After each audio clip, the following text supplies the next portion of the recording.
siang dan terima kasih atas kehadirannya dalam kegiatan UOB Ladies Inspirational Festival Webinar bersama PT Bank UOB Indonesia hari ini. Bagaimana kabarnya hari ini? Semoga kita semua selalu dalam keadaan yang sehat ya.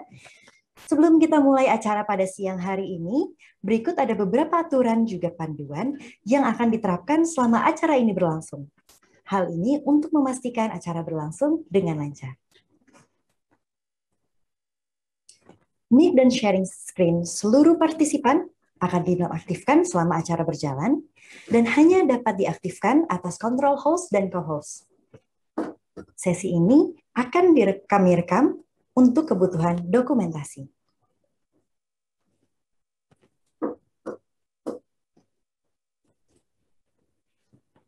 Selamat siang dan selamat datang di acara UOB Ladies Inspirational Festival Webinar. Perkenalkan, saya Irma Asrelita. Tentunya senang sekali pada siang hari ini saya dapat menemani teman-teman sekalian di acara yang luar biasa sekali diadakan oleh UOB untuk memperingati Hari Ibu Kartini, sosok pahlawan yang tentunya sangat menginspirasi seluruh wanita Indonesia karena perjuangannya atas emansipasi wanita Indonesia. Oleh karena itu, pada kesempatan hari ini saya sangat berbangga hati dapat turut serta juga membantu dalam acara yang tentunya sangat-sangat menginspirasi perempuan-perempuan Indonesia. Sebelum kita mulai acara talk show yang menarik pada hari ini, saya ingin mengundang Ibu Maya Rizano selaku Head of Corporate Communication dari UOB Indonesia untuk dapat memberikan opening remarks. Kepada Ibu Maya, kami persilakan.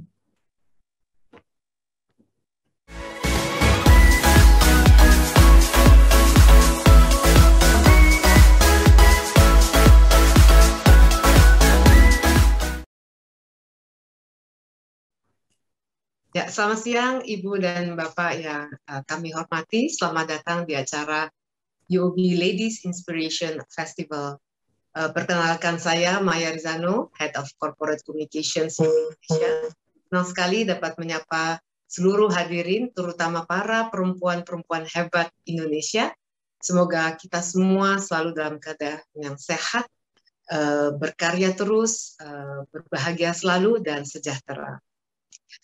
Sebelumnya, izinkan saya menyapa para pembicara kita yang juga telah hadir di acara hari ini, yaitu Ibu Imelda Francisca, Marketing Director OCBD Miss Indonesia 2005, Ibu Talita Setiadi, Chef dari Bo Bakery, dan Ibu Tia Aristia, Actress dan Duta Taekwondo Indonesia. Kita sangat beruntung mendapatkan kehadiran daripada perempuan-perempuan hebat ini yang tidak saja cantik tetapi juga sangat hebat prestasi di bidang karya masing-masing. Baik, saat ini bulan April sangatlah istimewa bagi para perempuan Indonesia, di mana kita setiap kali di tanggal 21 April mengenang sosok Ibu Kartini yang telah mewariskan pemikiran yang progresif bagi para perempuan Indonesia.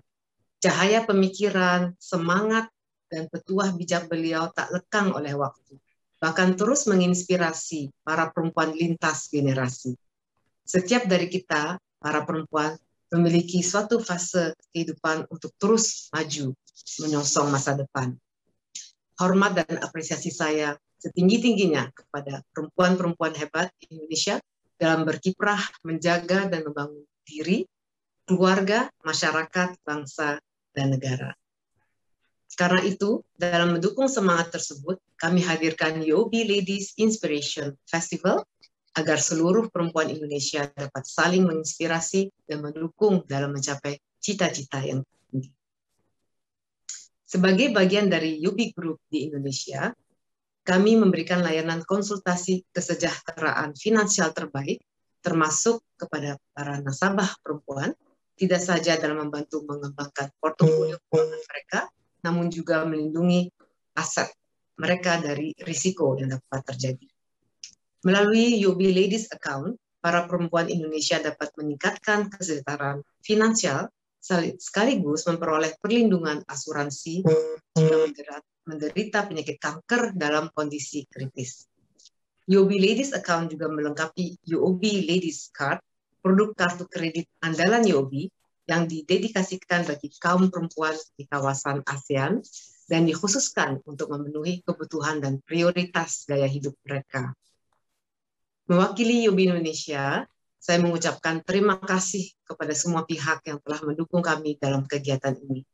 Semoga sinergi ini membawa manfaat yang lebih besar lagi bagi perempuan Indonesia, karena everything is possible when you put yourself first. Izinkan saya mengakhiri dengan mengutip kata-kata bijak Ibu Kartini, Ibu kita Kartini, yang pernah berkata, jangan pernah menyerah jika kamu masih ingin mencoba. Jangan biarkan penyesalan datang, karena kamu selangkah lagi untuk menang. Indahnya kata-kata ini yang dapat kita jalankan untuk kehidupan sehari-hari. Terima kasih dan selamat menikmati acara UOB Ladies Inspiration Festival. Selamat siang. Luar biasa sekali ya, sungguh menginspirasi Dreamers dari Ibu Maya. Sekali lagi terima kasih Ibu Maya. Selanjutnya sebelum kita masuk ke sesi talk show dan kita bertemu dengan para narasumber kita pada siang hari ini, mari kita saksikan video berikut ini.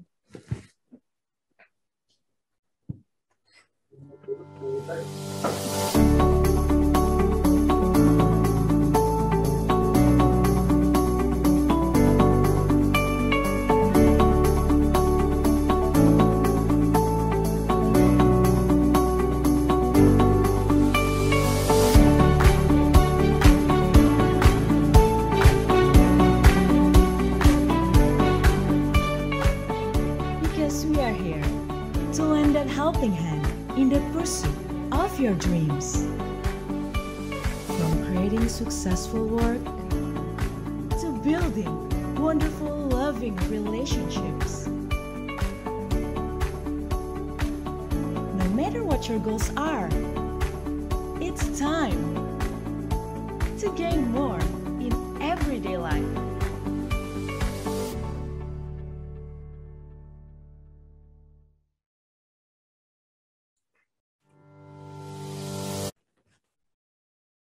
Luar biasa sekali, itu tadi salah satu video dari UOB Indonesia, dan tanpa berlama-lama lagi pasti teman-teman di sini juga sudah sabar nih mau ketemu dengan 3 narasumber kita siang hari ini.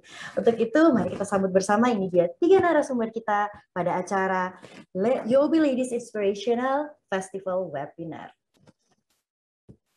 Oke, saat ini sudah hadir bersama kita ada Mbak Imelda Francisca, Miss Indonesia 2005 dan juga Marketing Director dari OCBD.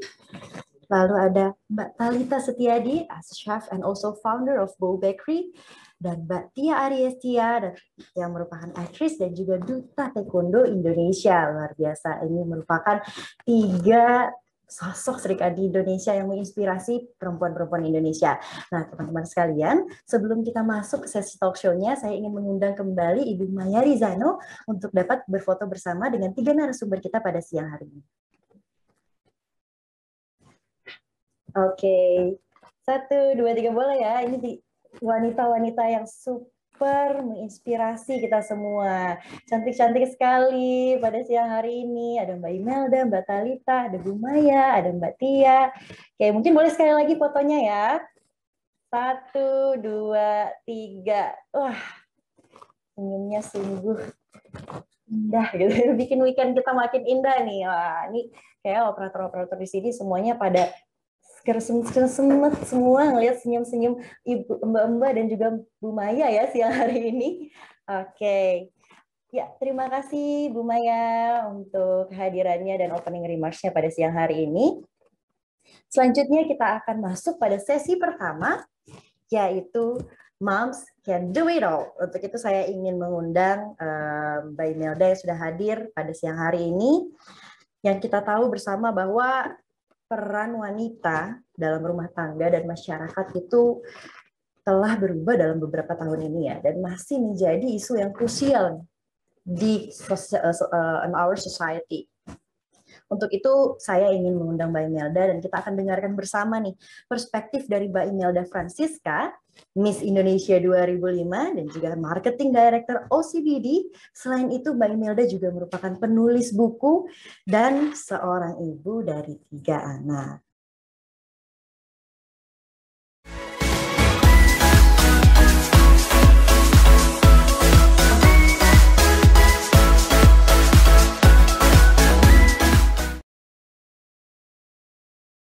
Halo, selamat siang Mbak Imelda.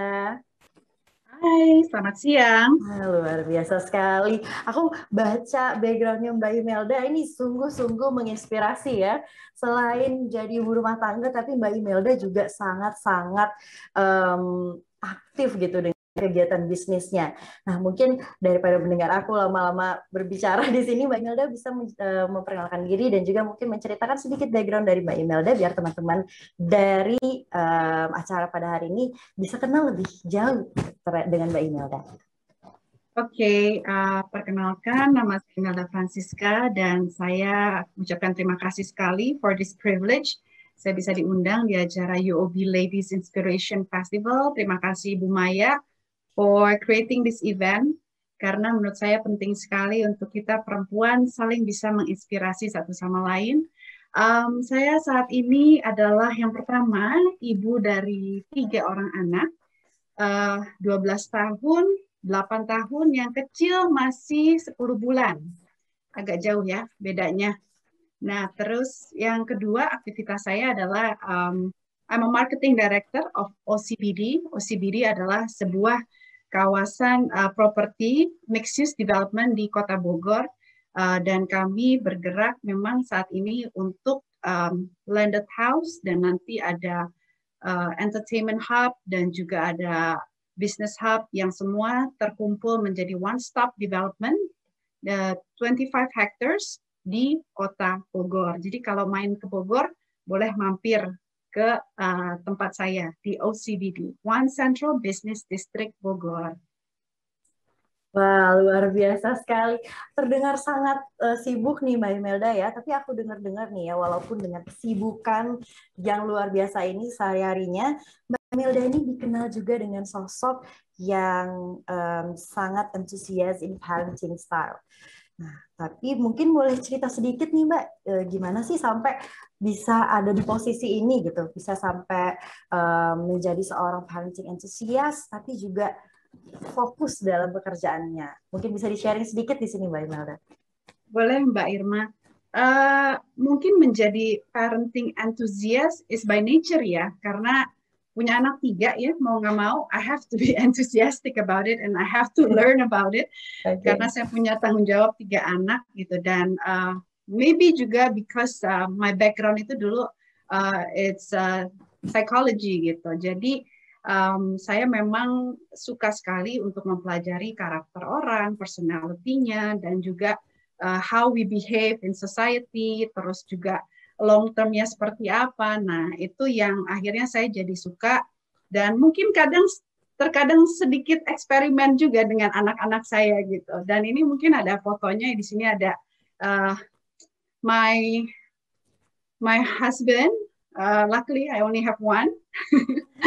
And then saya punya anak yang tadi 12 tahun, Emily Sebastian, terus ada Sophia Sebastian, dan yang kecil ini waktu dia masih kayaknya masih 1 bulan deh ini, dia Neil Sebastian gitu. So this is why saya sangat enthusiastic with parenting. I'm passionate about parenting karena apapun yang kita kerjakan sebagai perempuan, besides its career gitu ya, I think one of and foremost saya punya tanggung jawab adalah bisa manusia yang nanti bisa punya akhlak ya, dan juga bisa berguna di society, and of course dia pada akhirnya bisa menginspirasi mudah-mudahan gitu. Jadi itu menurut saya tanggung jawab terbesar saya. Dan yang keduanya yaitu bekerja dan lain-lain, saya rasa bergulir dengan sendirinya. Tapi that's always my number one priority in my life. Gitu. So family come first ya Mbak ya? Luar biasa harus ya. Tadi sudah di-mention sama Mbak Imelda nih bahwa parenting enthusiast is actually natural things gitu ya. especially for us women. Kira-kira nih dari parenting style-nya Mbak Imelda sendiri, mungkin boleh di-share sedikit di sini ke teman-teman, kira-kira kalau Mbak Imelda ini parenting style-nya seperti apa sih? Dan apa aja Mbak nih kira-kira yang menginspirasi Mbak Imelda untuk memiliki parenting style yang seperti itu? Sebenarnya parenting saya tuh it's just flowing sih.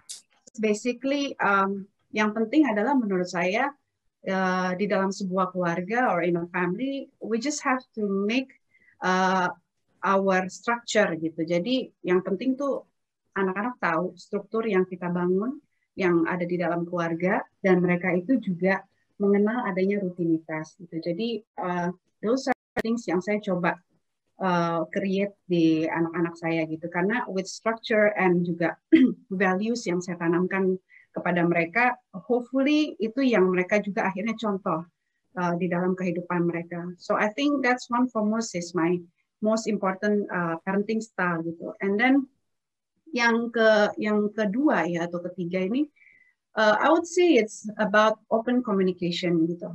Bahwa saya sama anak-anak saya itu we are pretty open gitu. Saya bukan typical parent yang what I say is the most right values gitu, dan saya mau tahu juga cara berpikir mereka karena saya tahu generasi saya dengan generasi anak saya yang apalagi udah masuk ke preteen ya sekarang, dengan platform social media dan cara mereka juga yang build friendship juga beda. Nah itu pun saya harus memahami gitu.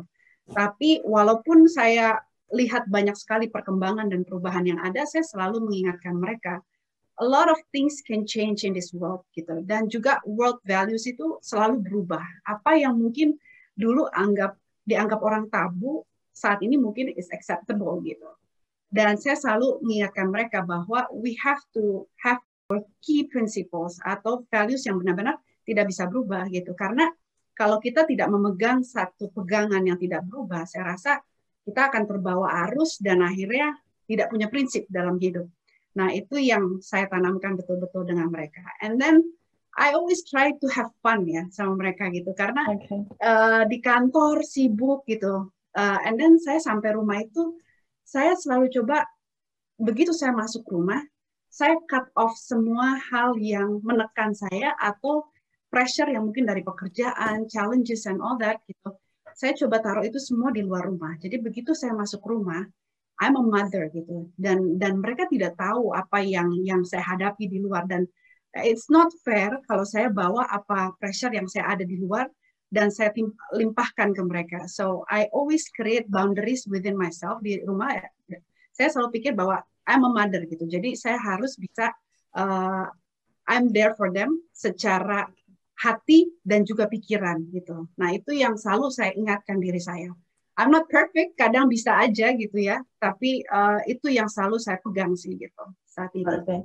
Berarti tadi saya bisa highlight yang pertama, anak-anak itu harus tahu strukturnya Mbak ya, kalau dalam keluarga itu seperti apa, and then of course the core value yang harus mereka bawa terus gitu ya Mbak ya, walaupun banyak banget, there's a lot of changes in this world, but if they have that value, and then they will always survive gitu. Terus habis itu juga Mbak Imelda sosok yang open minded kalau dalam keluarga ya. Mungkin ini agak berbeda dengan orang tua saya ya, yang agak sedikit tradisional gitu. Nah tapi itu memang sangat-sangat penting ya Mbak ya. Jadi kita harus benar-benar menyesuaikan juga dengan perkembangan zaman pada saat ini. Nah Mbak Imelda tadi juga sempat mention sedikit bahwa terkadang juga sebagai orang tua mungkin kita melakukan kesalahan gitu ya Mbak ya. Nah kira-kira nih tips dari Mbak Imelda atau gimana sih caranya Mbak Imelda menghandle situasi tersebut ketika mungkin Mbak Imelda ada melakukan kesalahan, dan how you overcome the situation? Overcome kesalahan, it's very easy, just apologize. Saya orangnya simple ya, jadi basically if I think kalau saya ini membuat kesalahan untuk anak saya, memang kadang kalau orang tua itu kayaknya aduh gengsi ya, kok saya yang salah gitu ya. But I think anak-anak sekarang tuh they're very smart, and karena anak saya sekolahnya internasional, mereka juga di-drive untuk selalu berpikir secara logical and what's the logic behind it gitu. Dan saya itu kalau salah, saya coba untuk mengutarakan bahwa memang saya salah, I apologize and let's just move on from it gitu loh. Jadi bicara mengenai kesalahan pasti saya banyak melakukan salah. Apalagi mungkin emosi gitu ya, atau saya mungkin bicara dengan nada yang tidak sepantasnya gitu. And I try to have that conversation sama anak saya gitu, dan saya melihat begitu saya mulai when I apologize, sebenarnya saya tidak menurunkan tingkat derajat saya sebagai orang tua, tapi di situ dia melihat I'm very what you say is apa ya, bisa ada trust yang saya bisa taruh juga di mereka bahwa apa yang saya lakukan ini saya ini being fair gitu sama mereka, bahwa kalau saya salah saya katakan salah, kalau saya merasa saya benar saya akan utarakan kenapa, dan anak saya itu juga akan nanya kenapa saya benar based on sometimes ya based on what data and statistic. Dia bisa nanya kenapa saya mengutarakan pikiran saya, and I have to provide those information untuk mereka. Jadi saya itu nggak cuma bicara aja gitu loh. Oke, so emang dengan situasi digital, dunia digital yang sekarang, informasi juga terbuka dengan sangat luas ya, tanpa boundaries. Kadang itu anak-anak sekarang bisa lebih pintar gitu dari orang tuanya ya, iya kan Mbak ya. Jadi kayak lebih tahu dari orang tuanya. Nah oleh karena itu juga mungkin benar nih di sini poinnya Mbak Imelda adalah when you are doing something wrong, you have, even you are a mother, even you are a parent, you have to admit that this is wrong gitu. Dan mungkin itu juga bisa menjadi value yang bisa diambil oleh anak-anak Mbak Imelda ya. Jadi mama aja kalau salah itu pasti ngakuin salah, berarti aku juga nih harus seperti mama gitu ya Mbak ya. Luar biasa sekali. Mudah-mudahan. Luar biasa. Oke, tadi kalau kita udah ngobrol-ngobrol nih tentang parenting style, kegiatan Mbak Imelda sebagai seorang ibu rumah tangga. Nah, pasti kan ada momen nih Mbak ketika Mbak Imelda dalam rumah tangga terus akhirnya memutuskan untuk juga berkarir gitu Mbak. Nah, kira-kira apa sih Mbak yang menjadi inspirasi atau motivasi Mbak Imelda? Oke, saya mau fokus juga di karir deh ini gitu Mbak. Mungkin boleh di-share ke teman-teman di sini Mbak. Kebetulan dari saya menikah, punya anak, memang saya selalu bekerja. Tapi mungkin kalau dulu saya bekerja di dunia media juga gitu ya. Tapi akhirnya di tahun 2014 itu saya memang memutuskan untuk bisa ikut terjun dalam bisnis keluarga gitu. Dan memang awalnya bisnis keluarga ini adalah manufacturing untuk furniture knockdown di Indonesia. Tapi kami juga memiliki a few assets yang at that time bingung untuk diapain, dan I would say secara family mereka berpikir secara panjangnya aset ini akan seperti apa dikelolanya.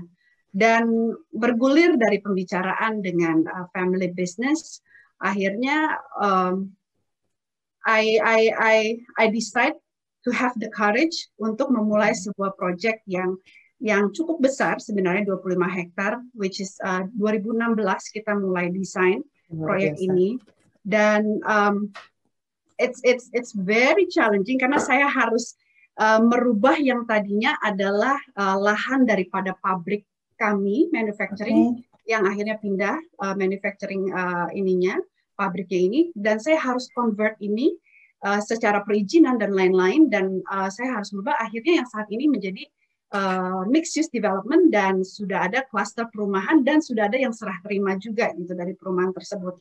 So why I decide on all of that is because saya melihat satu, ada opportunity in terms of business, of course. Mungkin lahir dari keluarga bisnis ya. Jadi setiap makan malam dengan keluarga, dengan ayah ibu bicaranya pasti mengenai dunia usaha. So it comes maybe naturally always to look at opportunities. Jadi saya melihat ini opportunity, saya pikir sayang gitu untuk dilewatkan begitu saja. Dan yang kedua adalah I think it's sesuatu yang sudah dihasilkan oleh generasi pertama, dan saya pikir this can be a stepping ground untuk bisa leverage lagi secara many things gitu ya. Dan pastinya creating values juga untuk orang-orang di sekitar Kota Bogor dan juga untuk karyawan yang bersama kami gitu.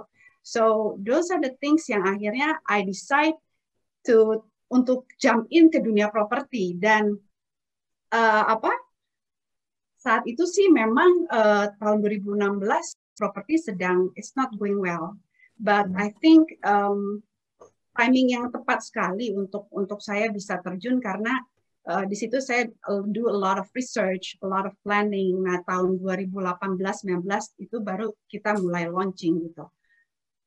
Why I want to go to this career is because basically I want to grow, yeah. Okay. As a person, as a woman, saya juga melihat this is sesuatu yang orang berpikir mungkin gila juga ya, belum pernah mengerjakan properti langsung ngerjain 25 hektar. Okay. Kalau orang mungkin mikir ya mulailah 1 hektar dulu gitu atau berapa ratus hektar. But I always think big or small itu relatif gitu. But I have a great support system sih yang bisa membantu saya untuk bisa deliver on all the projects that we are doing. So the key points is I think I want to grow, I want to learn. Itu. Itu merupakan value yang tentunya harus dimiliki untuk kita seluruh wanita Indonesia ya Mbak ya. We have to grow no matter what. Gitu. Dan menarik banget tadi ada poin dari Mbak Imelda bahwa ketika ada kesempatan kenapa enggak diambil gitu, dan apalagi dengan support system yang Mbak Imelda punya ya, luar biasa sekali. Nah Mbak Imelda, di sini mungkin ada teman-teman yang juga berkeluarga dan mungkin mau berkarir atau mau bekerja gitu, tapi ada keraguan gitu, kira-kira nanti bisa nggak ya saya membagi waktu antara karir dengan rumah tangga, ngurusin keluarga aja atau rumah tangga itu kan ribet ya kayaknya ya. Apalagi kalau harus kerja berbisnis atau mungkin bisa juga kerja kantoran. Nah mungkin dari Mbak Imelda nih, ada tips nggak sih kira-kira bisa balancing antara work life and parenting life gitu. Jadi bisa mungkin menjadi inspirasi untuk teman-teman yang hadir pada webinar kali ini. Ya, this is why saya mau join acara ini gitu, karena I think sekarang ini it's very very challenging untuk perempuan, khususnya yang sudah punya anak juga gitu, karena dengan masa pandemi seperti ini semuanya terjadi di dalam satu atap gitu kan. Kadang kita harus work from home, and then kita punya anak yang juga sekolah online yang kadang wifi-nya bisa up and down gitu. Terus juga mungkin PR-nya juga dan juga di sekolahnya seperti semi homeschooling gitu. Terus juga belum mikir ini harus makan apa mereka. So I think it's very very challenging, but it's possible. It's possible. Yang pertama mungkin tips dari saya ya, I think you have to make your level of priorities. Prioritas kita itu biasanya kalau perempuan tuh banyak ya. Prioritasnya anak penting, pekerjaan penting gitu. Terus ke salon mani-pedi juga penting gitu. But I think yang pertama kita harus tahu nomor 1 itu kita apa gitu. Yang paling penting apa. Kita buat nomor 2 itu apa dan nomor 3 apa gitu. Dan jangan sampai kita mengorbankan yang nomor 1 untuk mengerjakan yang nomor 3 gitu. Nah, kalau kita sudah jelas dengan level prioritas kita 1, 2 dan 3, it's very easy untuk kita to say no. Karena kadang suka nggak enak bilang no. Padahal menurut saya, untuk to say no, it's freedom. Freedom to choose apa yang kita sebenarnya penting untuk diri kita. Tapi kalau kita nggak enak say no and we say yes to everything, itu akan create chaos di dalam kehidupan kita. So that's I think number 1, create your level of priorities. Dan yang kedua, it's about management ya. It's time management. Basically, saya sih punya rutinitas setiap hari saya bangun jam berapa, dan kebetulan saya masih full ASI untuk yang si bayi.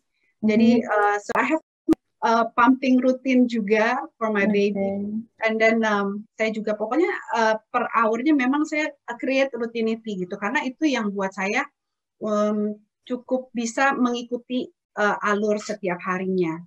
Terus, and then yang ketiga, I think to be able to do it all is you have to keep your vision alive ya. Why are you doing the things that you are doing gitu? Karena dengan why itu kita melakukan, I think everything will follow gitu. Jadi kalau misalnya dibilang challenging nggak sih gitu, ngurus anak, mungkin kita start mulai usaha atau kita bekerja, yes, it's very challenging. But if we know exactly why we are doing what we are doing, then I think we have the courage and we have the strength to always go on during hard times gitu, di masa-masa sulit. Itu sih yang saat ini menjadi pegangan saya. Oke, luar biasa. Berarti itu ya teman-teman sekalian, harus kita ingat bahwa everything is doable, everything is possible gitu. Kalau poin dari Mbak Imelda tadi, you have to know your priority. Terus habis itu juga harus pinter-pinter manage waktu nih.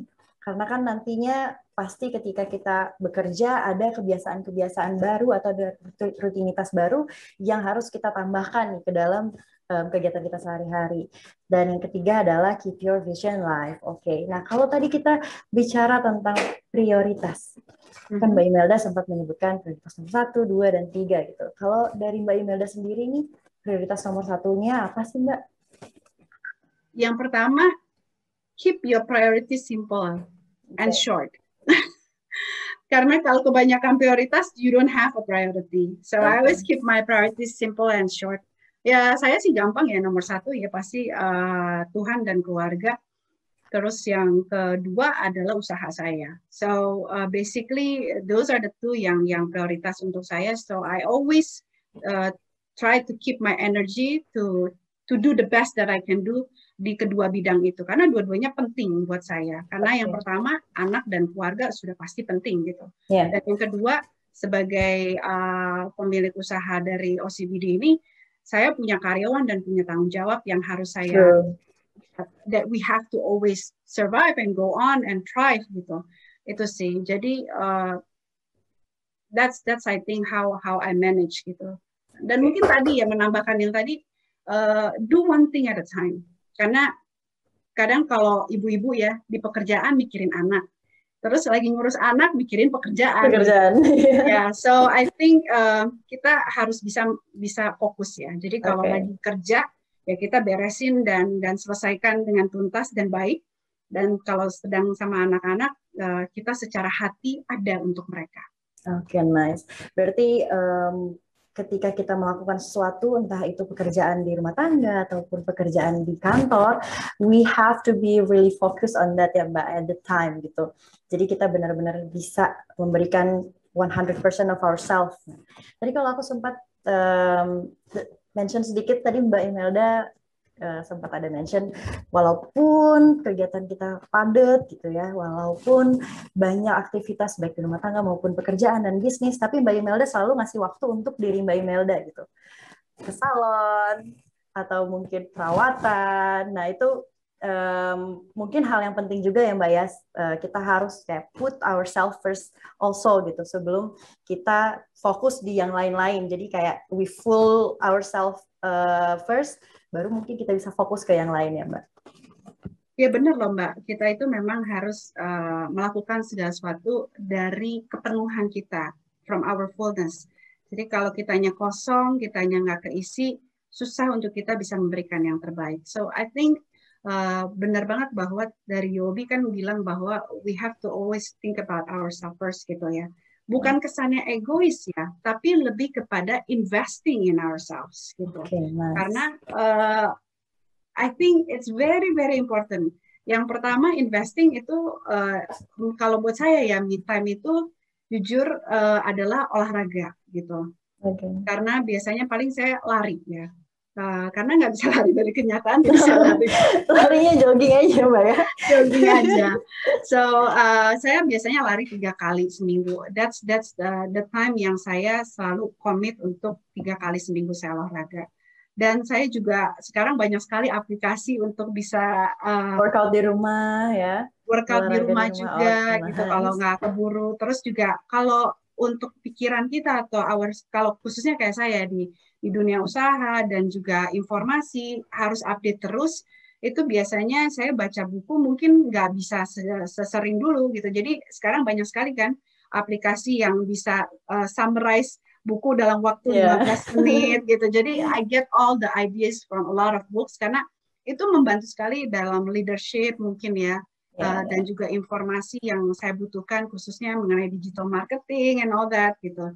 So those are the things. Terus ke salon kebetulan tidak begitu hobi ke salon. Nggak begitu hobi ya, tapi ada waktu untuk menyempatkan salon tetap. Mungkin lebih ke massage kali ya.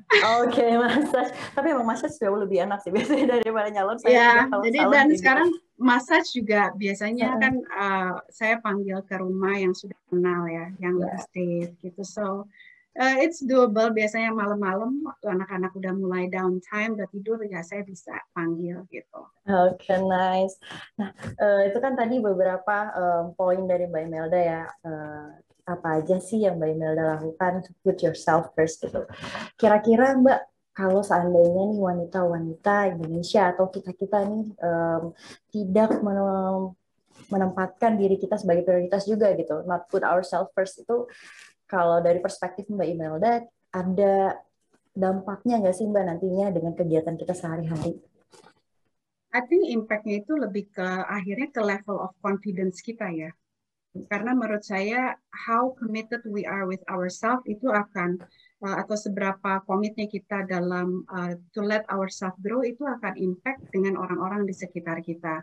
Kalau kita aja nggak confident dan juga kita ini penuh dengan hal-hal yang ingin kita bagikan, bagaimana kita bisa tackle the day, bagaimana kita bisa go through challenges dengan satu pemikiran that I can do it gitu. Nah, itu menurut saya we have to put ourselves first. Sebenarnya bukannya egois untuk menguntungkan diri sendiri, tapi justru dengan kita investasi itu akhirnya bisa kita bagikan untuk orang-orang yang akhirnya juga memerlukan guidance dari kita, leadership dari kita, arahan dari kita, yang akhirnya bisa menguntungkan orang-orang di sekitar kita. Luar biasa. Oke, jadi itu ya poin-poin dari Mbak Imelda mengatakan bahwa penting banget nih, we have to put ourselves first gitu. Jadi kita juga bisa memenuhi kebutuhan mungkin kegiatan kita sehari-hari dan juga mungkin bisa bermanfaat untuk orang-orang di sekitar kita ya. Luar biasa sekali, sungguh menginspirasi Mbak Imelda. Wah, itu dia tadi perbincangan dengan Mbak Imelda yang sangat-sangat menginspirasi. Jadi untuk bekerja dan juga menjadi ibu rumah tangga, it's doable. Tergantung dari it's very doable. Tergantung kemauan lagi ya Mbak dari teman-teman semua, mau atau tidak gitu, mau memberikan effort lebih atau enggak sih dalam berumah tangga ataupun dalam pekerjaan. Nah, luar biasa sekali. Mungkin ini menjadi tips yang sangat menarik untuk teman-teman di sana yang mau memulai karir atau mungkin dalam sedang berumah tangga juga mengurus pekerjaannya dalam karirnya. Bisa tadi dikutip poin-poin penting dari Mbak Imelda dan diimplementasikan gitu ya ke dalam kegiatan sehari-harinya. Luar biasa. Terima kasih Mbak Imelda untuk sesi ini, menarik banget nih. Sama-sama Mbak Irma. Luar biasa, sangat menginspirasi Mbak Imelda. Sekali lagi terima kasih ya Mbak Imelda untuk sharingnya. Luar biasa sekali. Nah, mungkin nanti di lain kesempatan kita bisa berbincang-bincang lebih dalam lagi Mbak ya, karena pasti banyak banget nih yang sangat-sangat tertarik dengan parenting style dan juga tentang women in career gitu. Oke, sekali lagi terima kasih Mbak Imelda untuk kesempatannya bisa berbagi menjadi inspirasi untuk wanita Indonesia pada siang hari ini. Oke, selanjutnya sebelum kita memasuki sesi berikutnya, teman-teman sekalian, mari kita saksikan bersama video dari UOB Ladies Card berikut ini.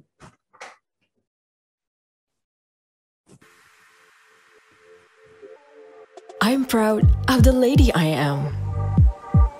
I'm open-minded.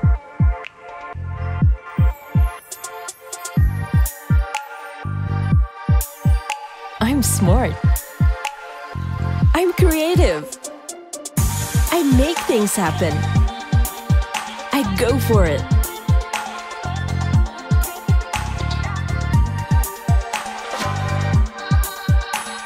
I achieve what I believe. I see it. I want it. I get it. I do everything I want with the one that can do everything. Want it all, get it all.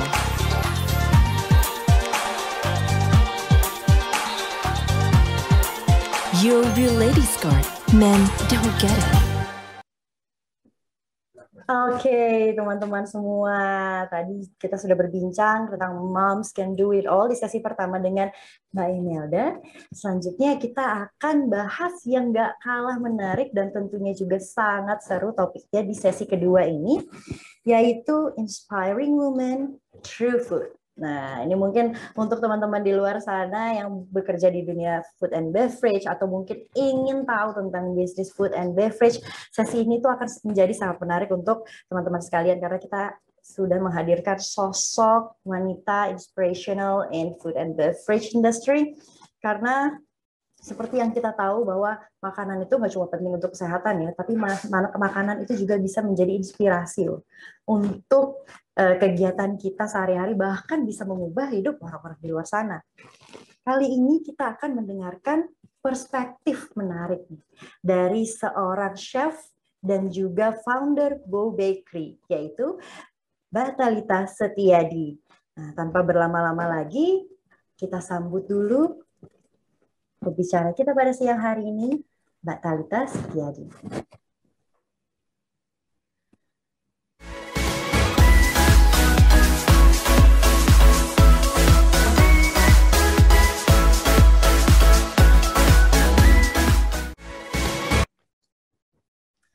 Halo, selamat siang Mbak Thalita. Apa kabar Mbak? Hai, selamat siang Mbak Lita. Nama kita mirip Nama ya. kita mirip ya. Dan juga selamat siang pemirsa semua dan juga fellow speakers Mbak Imelda, Mbak Tia, sangat-sangat inspiring, dan juga Mbak Maya dari UOB. Very nice to see you all, dan terima kasih banyak sudah mengundang saya untuk berpartisipasi pada seminar pada hari ini. Oke, Mbak Thalita, sehat Mbak hari ini? Sehat. I've heard a lot about you because I also working in the food and beverage industry before. Ya, jadi kayak dulu juga sering main ke Bo Bakery, makanannya enak-enak banget nih teman-teman. Kalau mau bisa datang ke Bo Bakery ya Mbak Imelda. Nah, Mbak Thalita, sorry, kan aku dengar nih di luar sana tuh ada istilah khusus nih untuk Mbak Thalita sebagai The Indonesian Pastry Queen. Wah, luar biasa sekali. Baru title-nya aja itu udah sangat menginspirasi ya, The Indonesian Pastry Queen. Itu kayaknya orang-orang di luar sana yang mungkin suka dengan pastry pasti tentunya tahu Bo Bakery dan tentunya juga tahu Mbak Thalita ya. Nah, Mbak Thalita mungkin bisa di-share sedikit nih background dari Mbak Thalita dan juga gimana sih ceritanya nih, siapa tahu kan ada cerita di baliknya nih, seorang Mbak Thalita bisa menjadi The Indonesian Pastry Queen. Maaf sekali, bukan seperti putri Indonesianya Mbak Imelda ya. Udah, ini tidak ada artinya sama sekali. Itu gara-gara Chef Patty Elliott, salah satu serikandi kuliner dalam negara kita sendiri, pernah nulis artikel satu doang pakai nama itu. Terus akhirnya publikasi lainnya kayak, quoting, dan akhirnya menjadi sesuatu yang agak nempel, which is very funny. Tapi saya ya berterima kasih dan bersyukur saja bisa dianggap seperti itu. Sebenarnya saya dari kecil tuh berada di Selandia Baru ya, sejak umur 9 tahun, saya sudah di luar negeri. Terus sebenarnya baru kembali ke Indonesia ini kira-kira 8 tahun yang lalu. Jadi waktu saya kembali menimba ilmu di berbagai negara lain, dulu saya seorang musisi di New Zealand, terus akhirnya saya belajar kuliner di Le Cordon Bleu di Paris, terus belajar bikin roti juga di New York. Jadi maksudnya sebelum balik ke Indonesia tuh waktu saya sempat puas-puasin nih soalnya dapetin ilmu dari luar negeri. Soalnya kembali ke Indonesia saya lihat ya, kenapa ya kayaknya standar dari kuliner di sini dalam sisi taste, dalam sisi hygiene, proses kebersihan, dan juga labeling dari banyak produk-produk yang ada di supermarket itu kenapa kok kadang-kadang kurang jelas, kurang clear, dan juga banyak bahan-bahan yang dipakai itu sebenarnya tidak baik untuk kesehatan. Okay. Gitu. Jadi saya ingin menjadi seorang advokat untuk kualitas, untuk culinary education, Dan juga untuk semoga misalnya teman-teman di sini yang ingin memulai usaha sendiri tuh jangan sampai percaya hal-hal yang sebenarnya menghambat kita untuk bisa memulai usaha sendiri, yaitu mungkin cerita-cerita yang kita dengar dari orang-orang lain mengenai SDM kita sendiri, mengenai bahan-bahan kita sendiri. Banyak sekali false belief system atau kepercayaan-kepercayaan yang sebenarnya menghambat perkembangan kita dan menghambat kita memulai sesuatu gitu loh. Jadi aku sebenarnya advocate untuk everything is possible, dan I'm advocate for culinary education dan juga manpower di Indonesia ini. Gitu. Luar biasa, berarti tadi pengalamannya ini sangat-sangat advance ya Mbak, udah keliling mempelajari tentang pastry dari luar negeri dan akhirnya memutuskan untuk balik lagi ke Indonesia dan untuk mungkin membangun Indonesia juga ya Mbak, apalagi terutama di bidang food and beverage, fokusnya juga ke pastry ya. Yes. Nah, ini kalau aku lihat kan Bo Bakery ini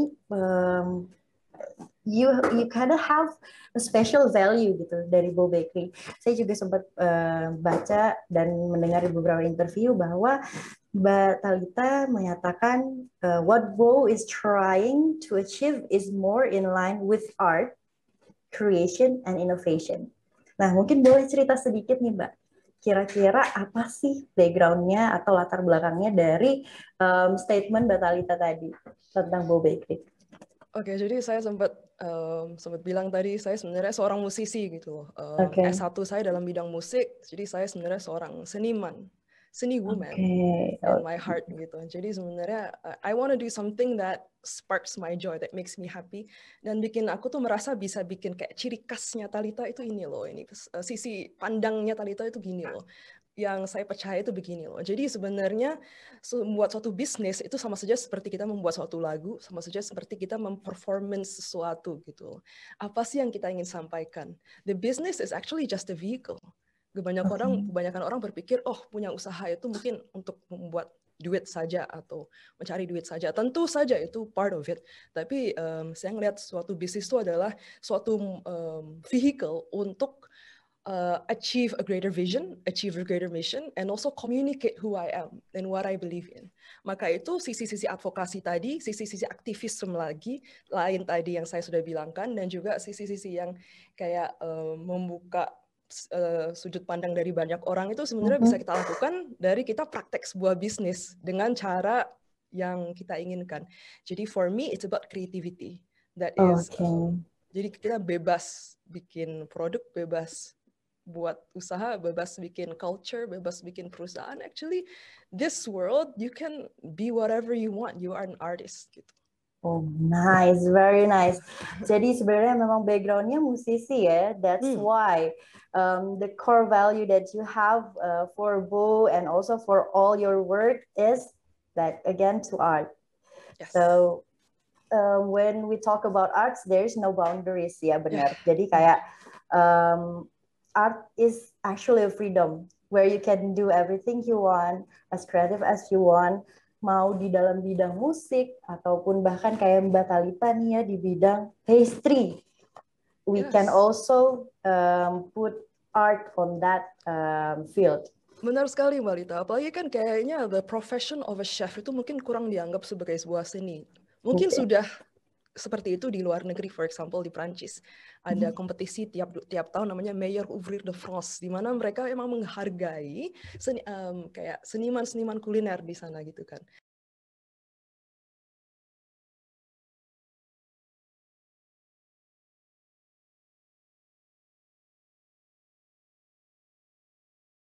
Ya, yang pencetus waktu itu ada Jakarta Dessert Week, if I'm not mistaken. Yes, it's true. Yeah, that's really nice because I like following your page and also seeing this kind of activities. That's so nice.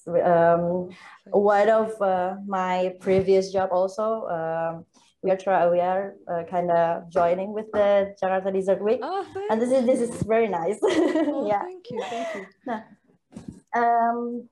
aku mau tanya nih Mbak Thalita, kalau Mbak Thalita kan tadi bilang bahwa value Mbak Thalita adalah creativity. Nah, itu juga Mbak Thalita terapkan di Bo Bakery. Nah, kira-kira nih ada nggak sih problemnya ketika Mbak Thalita berhadapan dengan chef-chef orang Indonesia atau mungkin SDM yang Mbak Thalita punya saat ini? Karena kan nggak semua dari mereka itu punya apa ya, the sense of art yang sama mungkin, dan mungkin bahkan mereka tidak beranggapan bahwa menjadi seorang chef itu part of art juga. Gimana caranya Mbak Talita align that vision, align that mission ke SDM-SDM Mbak Talita gitu, dan menerapkan value ini ke tim dari Bu Bakery? Ya, jadi never underestimate the value of an idea.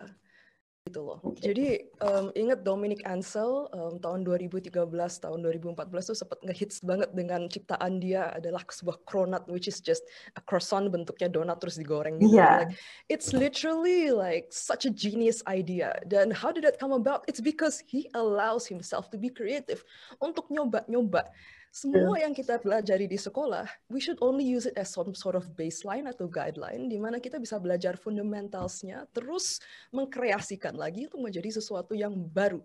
Jadi saya mengerti itu, gitu loh. Jadi karena dari sebuah musisi, kan juga seorang musisi dulu kan belajarnya juga gitu juga dong. Kita kayak listen to hundreds of music, terus belajar teorinya, terus setelah itu baru bisa berkreasi kan. Jadi yang saya ajarkan ke anak buah, misalnya nih, anak buah saya tuh bisa menjadi seorang kreatif juga, dan bantuin inisiatif juga, bantuin bikin menu juga. Bukankah kerjaan saya sebagai owner dan CEO ini jauh lebih teringankan? Pastinya, because it's like the one thing that aku ngerasain ya, dalam education system konvensional kita itu kurang diasah. Kenapa? Karena kita itu we discourage making mistakes. True. So, dari test taking, right? Test taking tuh semuanya dilihat kan, misalnya angka nilainya kita tuh berapa, misalnya salah tuh dimarahin, orang tua dimarahin, guru, malu gitu kan. So basically we try to do things so that we're always correct. Maka itu mungkin banyak dari pemain bisnis itu ngeliat trennya apa sih, yang lagi tren apa sih, yang lagi bagus apa sih. Jadi kayak they don't wanna try atau they don't wanna create something new. Pengennya buka gampang, kalau udah cuan ya udah gitu loh. Jadi what I'm trying to say is there is so much blue ocean out there yang belum sebenarnya kita discover, di mana opportunity itu masih besar sekali. Jadi if we can create an environment, which I do in my kitchen, yaitu kayak semua chef dari Bu Bakery itu adalah R&D, dan mereka bebas juga untuk kayak punya waktu sendiri untuk pitch their own creations, dan misalnya kita terima, mereka dapat bonus, dapat bingkisan apa gitu lah kan. Itu kan kayak ya aku merasa senang dan bangga aja sih, misalnya yang kita hidangkan itu kayak dari ide anak-anak buah saya. Nice, karena benar banget ya, kalau salah satu investasi paling utama dalam suatu bisnis adalah human resource itself, right? Yes. Selain dari capital, kayak untuk mencari talent-talent atau rekan-rekan yang memiliki skill mungkin, dan bener, juga kalau if I can just add one thing, soalnya dulu pas saya interview ya, itu banyak yang interview ke saya tuh mungkin, oh saya dari bakery A, atau oh saya dari bakery B. Aku tanya, kamu bisa bikin apa? Oh saya hanya bisa shaping Bu, atau oh saya hanya bisa mixing Bu, atau saya cuma bisa ngoven. Jadi biasanya ini anak-anak buah ini hanya diajarkan satu bagian dari proses pembuatan kue, karena ownernya takut resepnya dicolong, takut or there's so much fears that's associated with it, dan akhirnya ilmu kuliner tuh hanya terbatas di yang punya duit untuk keluar negeri, yang punya duit untuk belajar, dan nantinya ke depannya gimana kita bisa maju sebagai seluruh country, right? Misalnya kita bisa saling membagi ilmu. Maka itu di Bo Bakery semuanya dibuka, resep dibuka, semua proses dibuka. Misalnya mereka mengerti fundamental, mereka mengerti proses, mereka mengerti like the process, therefore they're able to create. And that's another thing yang kayaknya perlu diomongin. Yeah, true. That's really nice though. Jadi memang kalau saya lihat culture dari Bu ini benar-benar berbeda ya dengan culture dari mungkin kitchen yang lain nih Mbak. Dan ini di sini sih aku masih penasaran Mbak Talita.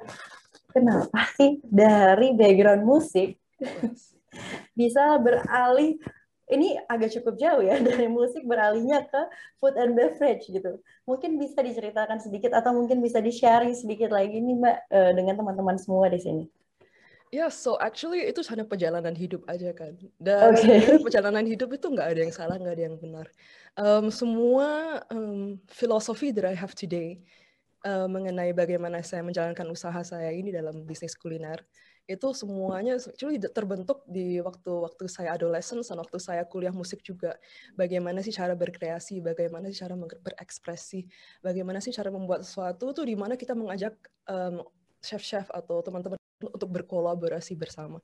Saya tuh dulu mainnya bass betot, Mbak Lita. Misalnya bass betot itu main sendiri kagak ada yang suka.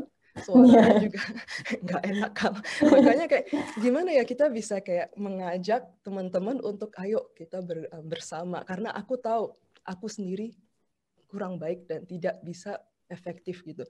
Jadi misalnya pesan saya sih, memang orang tua saya sempat panik dulu waktu itu saya minta belajar musik jazz, tapi itulah perjalanan hidup dan itu telah shaping me to who I am today dan akhirnya memberikan saya perspektif berbeda dalam membuat suatu bisnis. Actually, there's a very famous bakery in Melbourne namanya Loon Croissant. You know the owner and the head chef itu bekas F1 engineer.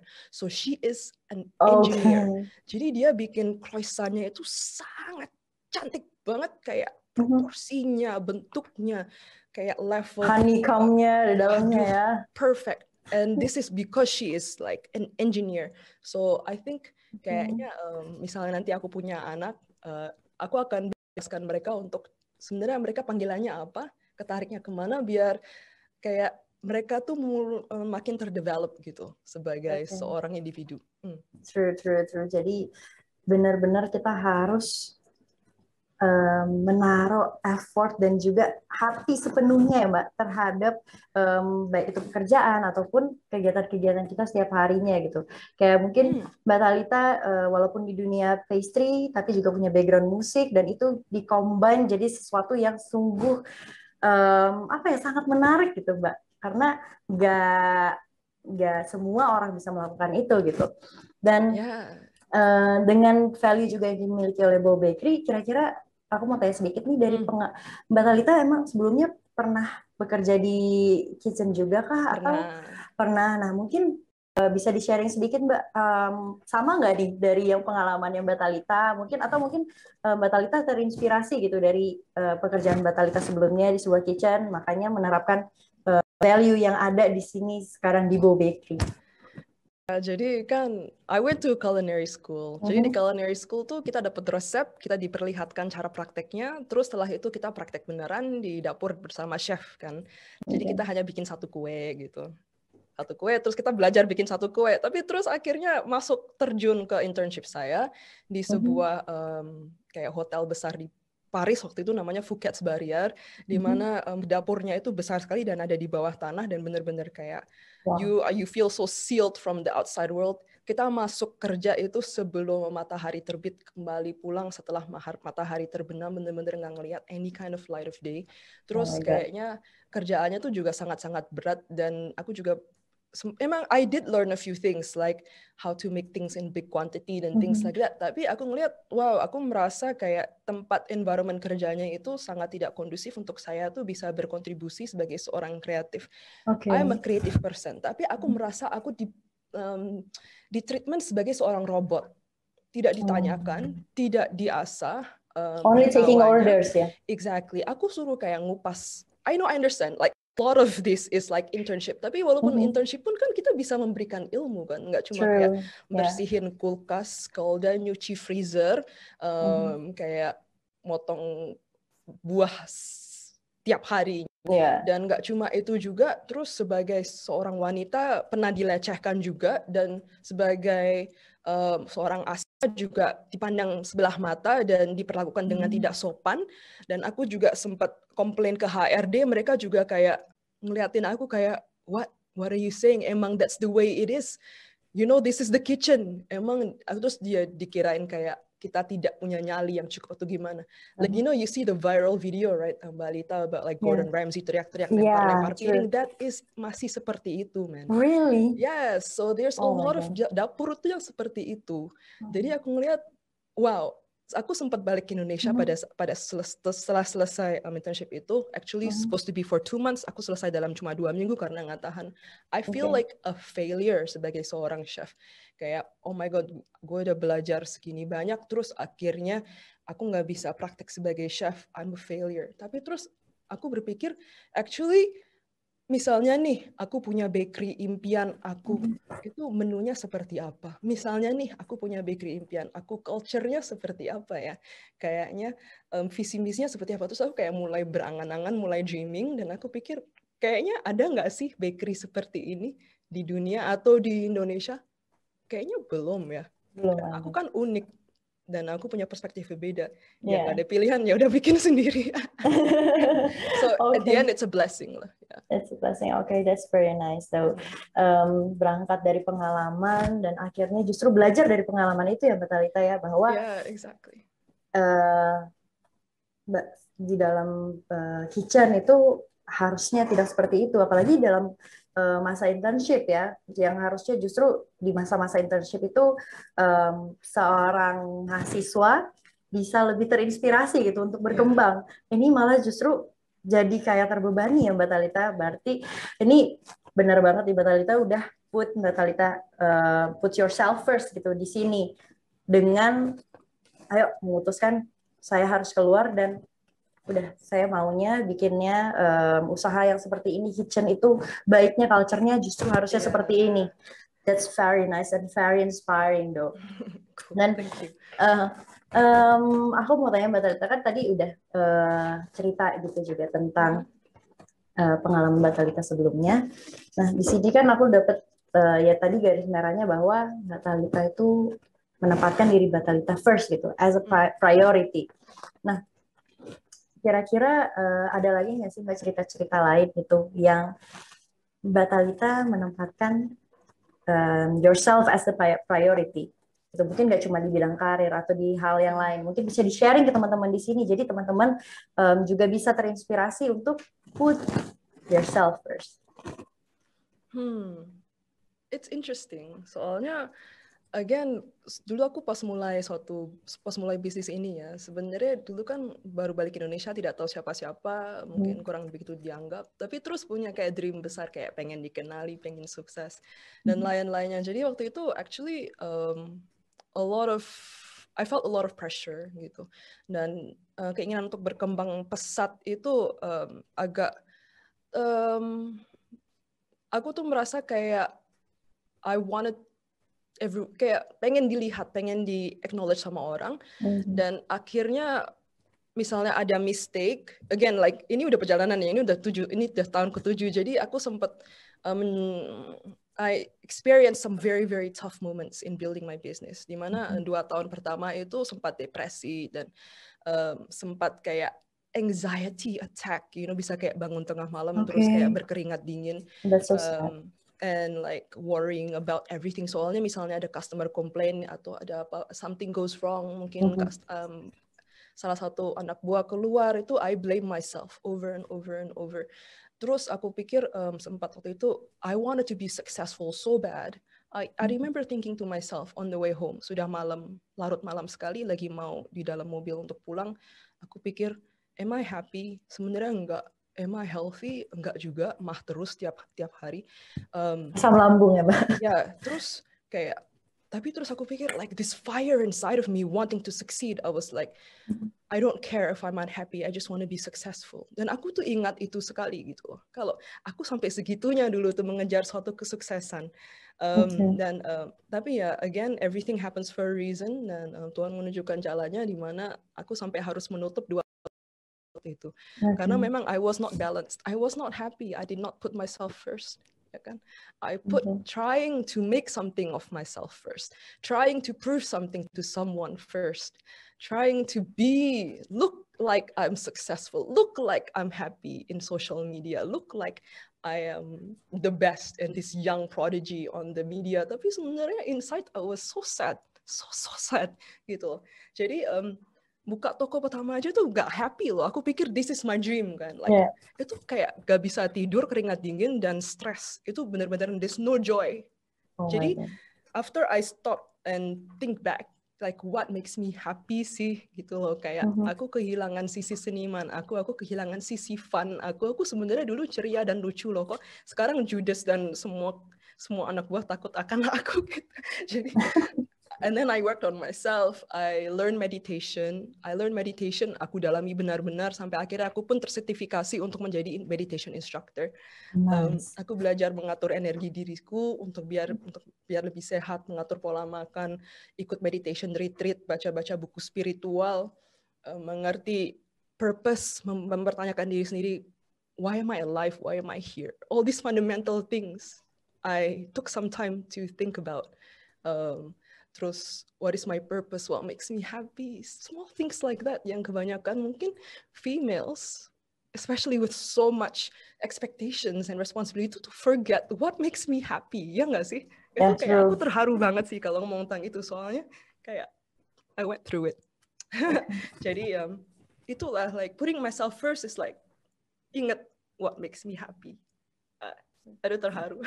Luar biasa sekali, aku juga dengarnya terharu because I believe that everyone here, teman-teman di sini juga pasti pernah melewati hal yang juga dihadapi oleh Mbak Talitha gitu, depresi dan bingung gitu, gimana sih menghadapi kegiatan sehari-hari, atau bahkan mungkin ada yang gimana ya, di luar sana ngerasa sebenarnya kayaknya baik-baik aja, padahal deep down they don't really know what happened. They just trying to survive, but then they forget again how to be happy. Exactly, isn't that the most important thing? And that's why like this talk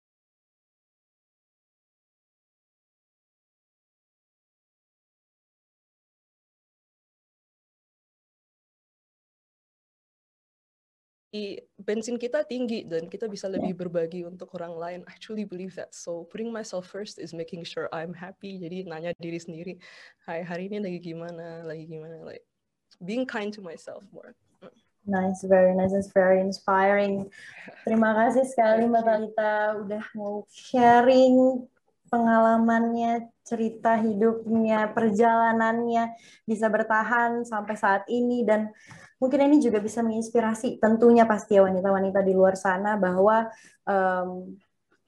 setiap struggle atau obstacle yang kalian hadapi, problem yang kalian hadapi itu sebenarnya bisa kalian lewati, pasti.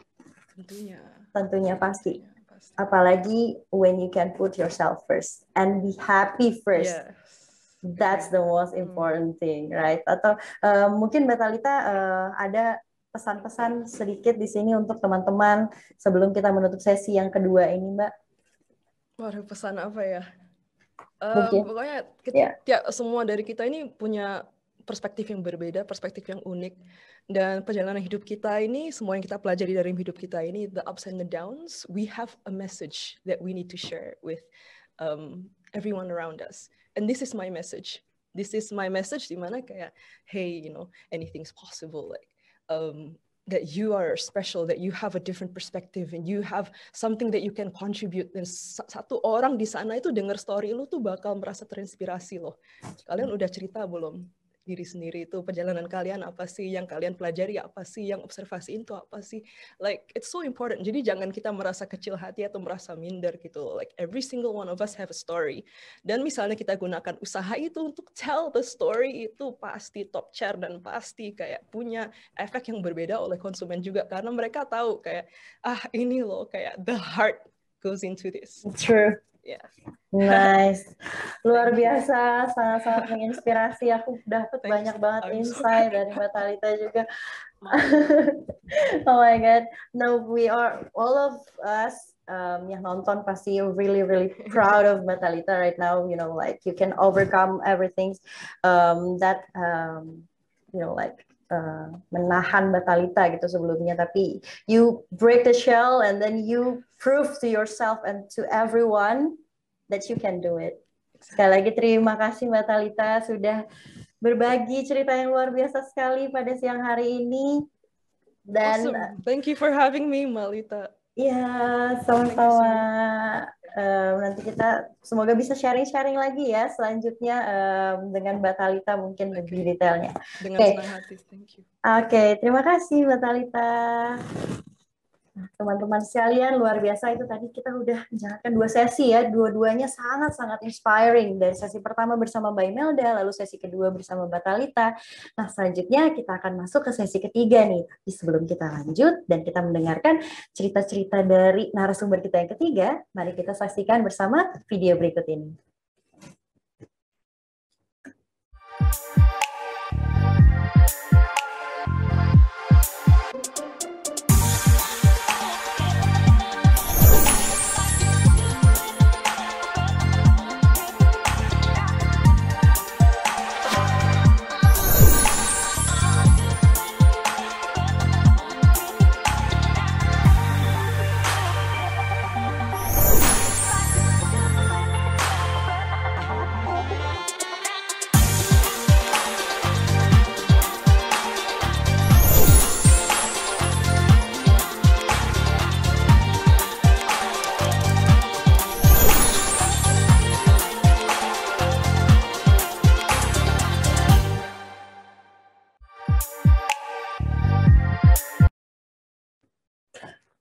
Oke, teman-teman semua, luar biasa sekali. Tadi kita sudah mendengarkan 2 sesi yang sangat-sangat menarik dan tentunya very inspiring.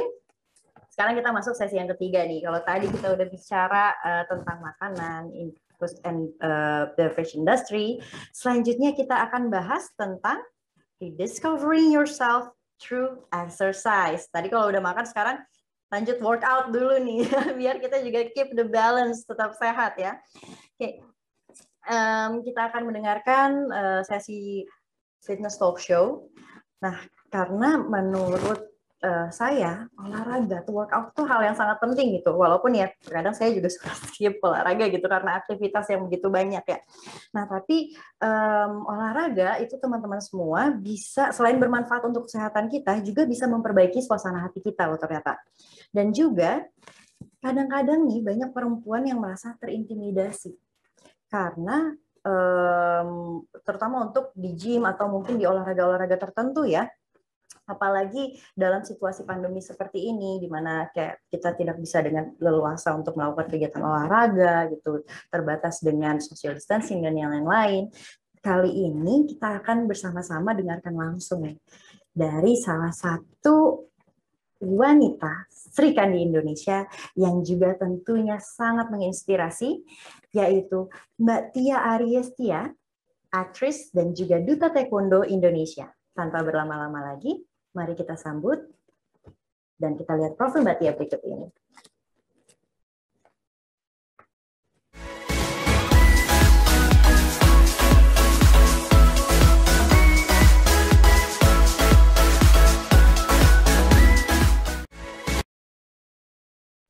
Selamat siang Mbak Tia, apa kabar? Selamat siang Mbak Irma. Sebelumnya terima kasih, aku sudah menjadi bagian dari UOB Ladies Inspiration Festival.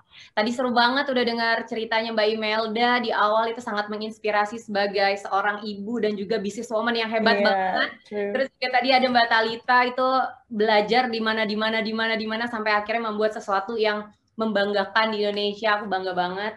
Dan salam kenal juga buat Ibu Maya. Terima kasih sudah mengundang saya di sini. Oke, Mbak Tia. Aduh, luar biasa. Terlihat sangat cerah ya, apalagi dengan outfitnya yang juga luar biasa. Sangat-sangat sesuai dengan tema kita pada hari ini ya. Kartini. Dan kayak wanita banget gitu, Mbak Tia. Aduh, cantik banget Mbak Tia. Mungkin di sini teman-teman udah familiar banget deh sama sosok Mbak Tia gitu. Apalagi Mbak Tia seorang aktris ya kan, pasti udah kemana-mana deh ini mukanya selalu kita lihat di layar kaca kita. Nah mungkin bisa di-sharing sedikit Mbak lagi background Mbak Tia dan mungkin kesibukannya belakangan ini apa aja sih Mbak? Sebenarnya mungkin background aku di awal sebelum aku terjun ke dunia entertainment itu aku adalah seorang atlet taekwondo. Awalnya mungkin nggak terlalu banyak yang tahu karena kalau zaman dulu olahraga bela diri taekwondo itu mungkin nggak terlalu se-happening sekarang, se-familiar sekarang. Alhamdulillah sekarang sudah sangat dikenal masyarakat. Bahkan kalau di sini banyak ibu-ibu, biasanya di sekolah anak-anaknya tuh anak-anaknya ikut ekstrakurikulernya tuh salah satunya taekwondo gitu. Nah, berawal dari taekwondo akhirnya aku memberanikan diri untuk ikut salah satu ajang pemilihan. Kalau zaman dulu ada Gadis Sampul. Di situ dengan ketidakpercayaan diri aku, karena kan kalau taekwondo tuh kayaknya tuh apa-apa tuh fight gitu, lebih kayak gitu, sementara ini ajang Gadis Sampul gitu kan yang harus foto, senyum dan sebagainya gitu. Di situ aku mencoba memberanikan diri dan ternyata basic taekwondo aku ini justru mensupport aku lebih dari 80% untuk menjadikan aku seorang Gadis Sampul, dan sampai akhirnya aku terjun di dunia entertainment juga orang lebih kenalnya Tia siapa? Oh, Tia taekwondo. Iya. Bukan karena Tia seorang selebriti atau pemain sinetron, pemain film dan sebagainya, tapi itu loh yang jago taekwondo itu loh. Jadi ternyata dari sedikit ketidakpercayaan diri aku bisa merubah itu semua menjadi satu kekuatan yang dikenalnya Tia Ariestia adalah Tia yang taekwondo gitu. Oke, luar biasa sekali ya. Nah, Mbak Tia, kan ini sangat bertolak belakang ya. I mean, dari Gadis Sampul, terus as an actress, dan juga taekwondo. Sementara taekwondo kan olahraga yang sangat-sangat maskulin gitu, Mbak Tia.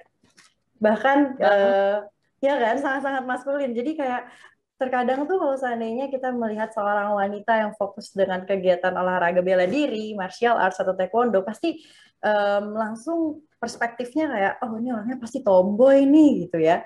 Pasti kayak maskulin juga nih gitu. Nah, kira-kira kalau Mbak Tia sendiri, apa sih yang membuat Mbak Tia termotivasi untuk terjun di dunia taekwondo? Jadi awalnya memang mungkin aku basically memang suka gitu sama olahraga, suka banget gitu. Memang sedikit anak-anak yang kelebihan energi pada waktu itu. Jadi kayak memang energi aku harus disalurkan nih gitu. Karena kalau misalkan kan banyak ya anak-anak yang memang cukup kelebihan energi, tapi kalau misalkan nggak disalurkan jatuhnya jadi lebih kayak badung gitu ya, nggak terarah. Akhirnya orang tua aku memutuskan kayaknya nih anak ini mesti disalurkan energinya. Nah, pada saat aku menjalani taekwondo ternyata bakat-bakat aku mulai timbul di situ, dan akhirnya memang mungkin di luar orang melihatnya taekwondo ini sesuatu yang maskulin gitu, tapi aku mencoba merubah pola pikir seperti itu setelah aku mulai jadi selebriti, setelah aku jadi pemain sinetron dan sebagainya. Ketika di depan orang aku bisa tampil sefeminim mungkin, tapi itu menjadi satu kelebihan aku gitu. Dan sebenarnya taekwondo ini banyak banget mendukung aku di bidang karir aku, di bidang kepercayaan diri aku, di bidang organisasi aku. Ini sangat mendukung banget karena ya basically tuh olahraga apapun itu tuh sangat membantu membangun mental kita gitu, disiplin kita dan semangat kita sebenarnya. Jadi aku terima kasih banget sih sama olahraga bela diri taekwondo. Tapi semua olahraga bagus pastinya. Semua olahraga bagus pastinya ya, tentunya luar biasa sekali. Nah, Mbak Tia, kan tadi kita juga udah bahas bahwa memang perspektifnya nih, kalau taekwondo atau martial arts itu lebih ke maskulin gitu ya. Nah, pernah nggak sih Mbak Tia menghadapi situasi gitu, mungkin kayak terintimidasi atau mungkin dipandang sebelah mata gitu, karena kan ini olahraga nih untuk laki-laki bukan untuk wanita gitu Mbak. Kira-kira pernah nggak menghadapi situasi seperti itu, dan gimana sih Mbak Tia menghadapinya gitu? How you overcome that kind of situation? Sebenarnya pernah banget. Jadi kayak kalau misalkan ya kalau sekarang untungnya aku lihat di sekolah-sekolah udah lebih baik ya dibandingkan zaman dulu kan masih ada kayak ya bisa dibilang semi bullying gitu. Nah, sebagai wanita yang mempunyai basic bela diri, at the end kita bisa lebih percaya diri gitu. Ketika kita tidak melakukan kesalahan juga gitu, kita bisa kayak setidaknya kita punya pegangan. Atau misalnya kalau aku dulu sering naik kendaraan umum dan sebagainya, aku tidak pernah merasa takut gitu, karena ketika mungkin akan terjadi apa-apa, aku udah siap dengan basic aku punya bela diri gitu. Karena kan ternyata kalau menurut aku penting banget bela diri ini bukan sekedar untuk berprestasi, tapi untuk pegangan kita. Ketika kita misalkan ada di satu tempat umum atau mungkin ada orang-orang yang jahat dan sebagainya. Ketika kita wanita yang lemah, tidak punya basic apa-apa gitu. Ketika kita mungkin orang-orang mau coba jahat sama kita, tapi kita bingung gitu mau ngelawannya gimana, lebih ke perasaan takut. Tapi kalau misalkan kita punya basic bela diri, setidaknya kita bisa tahu gitu counter apa yang harus kita lakukan. Oke, counternya sampai di bagian mana, lalu kita harus minta tolongnya kemana, lalu di part mana kita harus lari. Jadi kita punya lebih bisa berpikir jernih sebenarnya gitu. Kalau misalkan kita ada sedikit basic bela diri. Gitu. Jadi aku mencoba merubah pola pikir dari olahraga bela diri tuh, aduh bukan olahraga buat perempuan. Tapi di sini aku juga sebagai Duta Taekwondo Indonesia kayak mencoba kayak memberitahuan ke orang-orang kayak nggak apa-apa loh kalau kalian punya anak perempuan itu diikutin olahraga bela diri apapun, bagus loh untuk basic mereka, setidaknya untuk kepercayaan diri mereka, untuk pegangan mereka juga, dan nggak mesti jadi atlet taekwondo atau atlet silat atau atlet apapun, dan nggak mesti yang berantem di mana-mana gitu. Luar biasa, memang benar ya, penting bahwa selain olahraga memiliki skill bela diri itu juga penting untuk safety kita sendiri gitu ya Mbak Imelda, apalagi sebagai seorang wanita nih ya, yang sampai sekarang tuh ya bisa kita bilang kita masih bagian inferior lah dari society gitu. Ya, karena kadang kalau misalkan kita kayak misalnya ada pelecehan tuh nggak mesti pelecehan yang berat gitu, pelecehan yang kayak dicolek-colek gitu. Kadang-kadang kita tuh sebagai perempuan gitu, yang aku lihat dari teman-teman aku yang lain, jadi takut gitu, dicolek malah takut. Tapi kalau misalnya kita punya basic gitu, begitu kita dicolek, kita bisa tengok, terus kita bisa ya setidaknya ada perlawanan gitu, walaupun nggak mesti berantem juga gitu. Very nice ya. Jadi untuk teman-teman di sana, di luar sana mungkin yang memiliki anak perempuan, penting juga nih untuk diajarkan bela diri ya Mbak Tia ya. Selain untuk olahraga tadi untuk kebutuhan keamanan juga ya. Baik, nice. Nah, selanjutnya kan Mbak Tia dulu nih atlet taekwondo. Nah, semenjak berkeluarga pasti istilahnya pensiun ya Mbak ya dari karirnya sebagai seorang atlet taekwondo. Nggak juga. Ya, nggak bisa juga ya karena sibuk untuk ngurusin rumah tangga juga. Oke. Kan biasanya umumnya wanita nih ketika sudah berkeluarga harus memiliki anak pasti kan ada perubahan lah ya dari shape atau bentuk tubuhnya gitu, pasti ada penyesuaian lah, tidak se-fit dulu gitu istilahnya sebelum memiliki anak. Nah kira-kira Mbak Tia sendiri mengalami itukah, dan bagaimana nih Mbak Tia menjalankan sehari-harinya setelah Mbak Tia pensiun sebagai seorang atlet? Ngomong-ngomong soal shape nih ya, belum sampai 1 tahun yang lalu, ini badan aku segini nih, 70 kilo. Nah ini udah lebih mending nih, ini udah 60 ya. Ini mending. Waktu itu sempat pas pandemi awal tuh lebih besar lagi gitu, dan awalnya sih aku mencoba menikmati itu semua gitu, tapi ternyata dari segi-segi kesehatan juga sangat tidak mendukung aku ya untuk aku beraktivitas sama anak, apalagi untuk aku olahraga itu cukup menyiksa aku gitu, ketika aku adalah seorang mantan atlet taekwondo, terus udah gitu juga Duta Taekwondo Indonesia, tapi aku tidak bisa olahraga taekwondo pada saat itu karena aku overweight bahkan obesitas. Nah di situ aku memutuskan kayaknya nih berat badan aku udah nggak normal nih gitu. Aku pengen mempunyai kualitas hidup yang lebih baik. Akhirnya aku memutuskan untuk berusaha menurunkan berat badan sampai akhirnya turun 26 kilo seperti saat ini. 26 kilo? Iya. Luar biasa. Itu dalam jangka waktu berapa lama Mbak Tia? Lumayan lama. Total tuh kayak 9 bulan gitu. Pelan-pelan, tapi memang fokus banget untuk nurunin berat badan. Tujuannya apa? Goalsnya apa? Supaya aku bisa kembali olahraga lagi gitu. Karena kan sebagai sosok Duta Taekwondo Indonesia di sini, aku harus memberikan contoh yang positif gitu. Setidaknya bukan untuk diri aku atau seumuran aku lagi, justru aku di sini harus bisa menjadi penyemangat untuk generasi-generasi selanjutnya, untuk generasi anak-anak aku, menunjukkan bahwa ada sesosok Duta Taekwondo Indonesia, dan kalian ini harus bisa bersiap-siap untuk menggantikan sosok ini gitu. Bagaimana caranya ya dengan berolahraga, dengan berprestasi dan menunjukkan kemampuan yang semaksimal mungkin. Luar biasa. Itu struggle-nya lumayan panjang ya, Mbak Tia, 9 bulan untuk menurunkan 26 kilo berat badannya. Nah, mungkin di sini Mbak Tia bisa sharing sedikit, Mbak.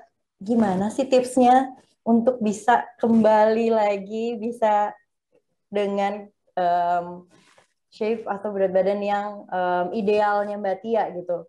Mungkin di sini ada, siapa tahu ada teman-teman juga yang mengalami hal yang sama gitu. Semenjak berkeluarga, berat badannya naik, jadi akhirnya berolahraga jadi susah juga gitu. Mungkin Mbak Tia bisa sharing sedikit tipsnya Mbak Tia nih, yang Tadi Mbak Tia waktu pas aku dengar Mbak Imelda, anaknya baru 10 bulan, pas aku lihat, aduh badannya benar-benar Miss Indonesia banget. Seandainya aku wah, laki nih gitu. Nah, kemarin aku sempat merasakan 75 kilo dan ternyata memang banyak banget ibu rumah tangga lain yang merasakan hal seperti itu. Mungkin basically karena aku itu punya masalah hormon juga, dan aku itu mendapatkan 2 anak aku itu melalui bayi tabung. Jadi memang aku mendapatkan banyak suntikan hormon. Jadi lebih gampang lagi. Akhirnya waktu itu udah beberapa kali coba berbagai macam cara lah untuk menurunkan berat badan pastinya ya. Biasanya permasalahan wanita banyaknya sama gitu. Akhirnya aku pergi ke dokter yang bisa mengatur nutrisi, lalu benar-benar diatur meals plan-nya, terus habis itu waktu jam makannya juga diatur. Jadi asupan makanan yang masuk dan yang keluar tuh benar-benar disesuaikan banget waktu itu. Jadi dari situ aku bisa menurunkan berat badan dalam kurun waktu yang lumayan, sebenarnya dibilang lama juga enggak, tapi dibilang singkat juga enggak ya. Oke lah, 9 bulan. Jadi intinya aku merubah pola hidup aku dari habit yang apa juga dimasukin ke mulut, sampai akhirnya sekarang aku lebih bisa mengontrol gitu, lebih bisa makan yang perlu-perlu aja nih gitu. Dan akhirnya sekarang aku happy banget karena udah mau olahraga apa aja bisa, mau lari hayu gitu, mau kembali aktif lagi ya. Iya, mau taekwondo lagi hayu gitu. Hayu. Lagi inspirasi ibu-ibu lain juga gitu di sini. Oke, nice. Jadi itu ya sedikit cerita atau struggle-nya Mbak Tia untuk kembali ke shape yang idealnya Mbak Tia. Nah, setelah kembali kan Mbak Tia kembali aktif lagi nih, olahraga lagi, mungkin taekwondo juga lagi Mbak Tia ya? Iya, lagi. Nice. Nah, ini kan Mbak Tia ada nih kadang yang memang teman-teman di sana atau ya saya juga sih ya, ini kayak sebenarnya badannya ideal, olahraga bisa, mau aktif itu bisa, tapi kayak ada aja hambatannya Mbak Tia. Kayak setiap mau olahraga bawaannya, aduh nanti dulu deh gitu. Kira-kira tips dari Mbak Tia nih untuk orang-orang seperti saya yang suka nanti dulu deh untuk olahraga, apa nih Mbak? Biar kita bisa lebih termotivasi dan semangat untuk melakukan olahraga gitu. Nah, kalau kemarin pas aku zaman berat badan aku besar banget, aku tuh kan ada goals-nya kan. Dan jadi kayak tujuan kita tuh harus memang punya satu tujuan untuk akhirnya kita bisa menempuh ke arah ke sana gitu. Cuman kalau untuk yang badannya udah ideal nih kayak Mbak Irma gitu, mungkin untuk memulai itu agak lebih susah. Intinya sih kalau menurut aku, kita sebagai perempuan, apapun itu ya, mau misalkan menjaga berat badan untuk olahraga atau mau menjalankan bisnis atau apapun, kita tuh tidak boleh membuat alasan. Nah, alasan ini tuh yang akhirnya justru malah menghambat kita untuk mencapai sesuatu gitu. Karena kalau menurut aku, kalau kita nggak mulai dari diri sendiri, itu ya nggak akan bisa gitu. Jadi kayak harus gitu. Karena memang olahraga kan basically bagus banget untuk kesehatan. Nggak mesti olahraga yang berat-berat gitu. Disesuaikan kalau misalkan memang cuman punya waktu 30 menit di rumah gitu. Sekarang banyak. Kalau takut keluar rumah mungkin bisa sepeda statis di rumah gitu, atau sekarang juga kalau mau sekedar jogging aja atau mau treadmill, sekarang juga udah banyak media-media treadmill yang lucu-lucu yang bisa dilipat-lipat dengan harga yang cukup ekonomis gitu. Jadi mungkin yang lebih murah lagi bisa skipping aja, atau sekedar squat itu juga cukup oke, pemanasan, stretching, terus habis itu squat. Jadi Zumba, ada Zoom kan, ada media Zoom, tinggal kita ikut-ikut aja. Jadi sebenarnya kalau tidak dimulai dan tidak dibiasakan, itu kayaknya ke depannya kita nggak akan bisa merubah pola hidup. Pola hidup kita sih yang harus diubah sebenarnya. Oke, itu dia ya tadi ini jadi kayak it's hits me harder juga. Selalu memberikan alasan karena memang itu yang selalu terjadi setiap sudah ada waktu nih padahal pulang kantor lebih cepat udah dari pagi udah kayak ya saya mau olahraga sore ini. Tapi gitu pulang kantor udah nyampe di rumah kok kayak berat ya. Udahlah Mendingan nanti nonton aja. aja gitu ya kan. Iya. Mendingan udah tidur aja nonton gitu. Padahal kan ya itu dia itu alasan-alasan yang membuat kita jadi tertunda gitu ya untuk aktif dan berolahraga. Nah ini tips nih untuk teman-teman. Jadi dikurang-kurangin alasannya ya. Setiap mau melakukan workout udah harus dijadwalin. No matter what, sempatin waktu 10-15 menit ya. Padahal itu untuk our own good gitu, untuk kesehatan kita juga luar biasa sekali. Nah, Mbak Tia, tadi kan kalau seandainya cerita Mbak Tia pengalamannya sebagai seorang duta taekwondo dan juga sempat menghadapi situasi yang Mbak Tia gaining your weight and then ternyata memiliki tekad dan semangat sampai akhirnya bisa kembali ideal lagi nih Mbak Tia. Pasti tentunya Mbak Tia you put yourself first, right? Iya. Nah, di sini mungkin Mbak Tia bisa sharing nih ke teman-teman. Salah satunya kan ini pengalaman Mbak Tia langsung gitu kayak this is one of the result gitu dari you put yourself first. Nah, bisa mungkin di-sharing sedikit Mbak Tia. Gimana sih ceritanya nih Mbak Tia bisa sampai di state itu juga gitu yang you can put yourself first. Aku tuh sebenarnya tipe orang yang sangat memikirkan orang lain gitu karena aku punya cita-cita bisa bermanfaat untuk orang lain. Itu juga yang aku terapkan ke anak-anak aku. Sama tadi Mbak Email juga cerita gimana caranya supaya bisa membuat anak-anak bisa bermanfaat untuk orang lain. Di sini aku juga sebenarnya cita-cita aku adalah seperti itu.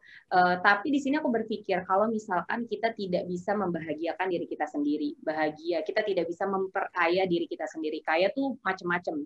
Dari hati, dari mungkin apa yang kita punya.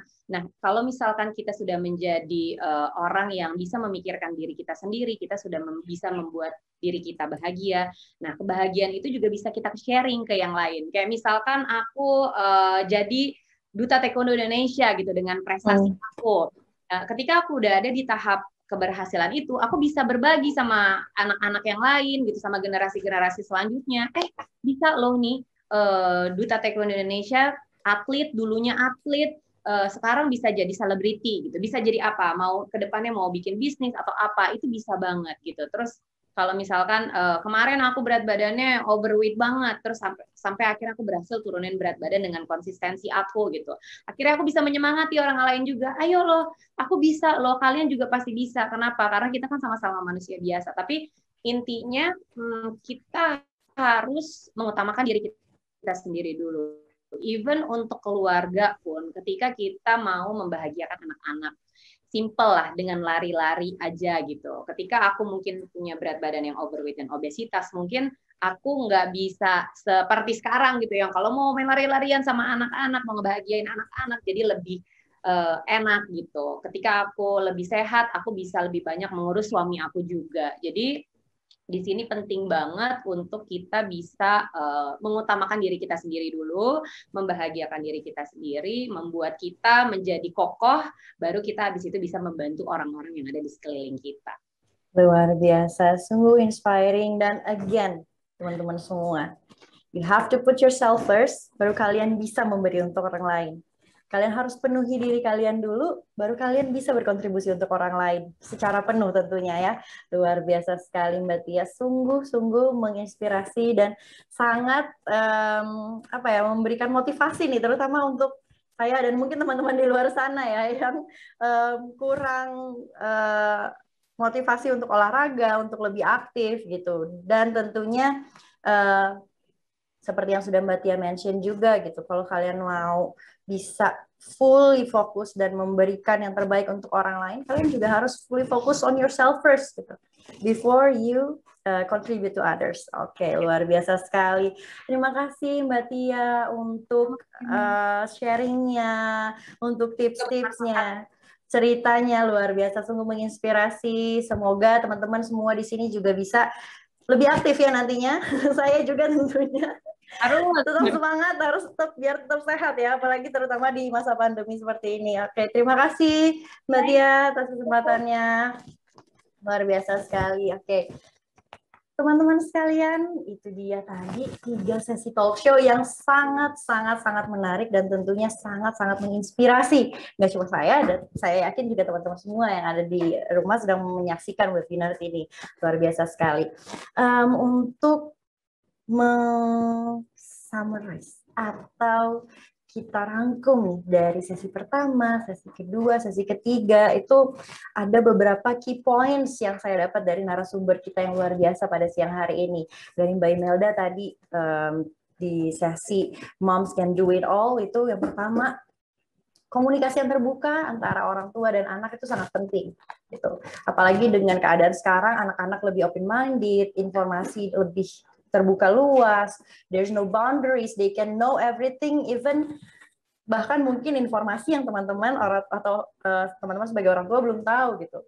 Nah, you have to have the kind of open communication with your children, and also tentunya walaupun we are having this kind of dinamis perubahan di dalam dunia ini ya, banyak sekali hal-hal baru, kita harus tetap menerapkan core value untuk anak-anak kita, so they can still be on track gitu, wherever they are.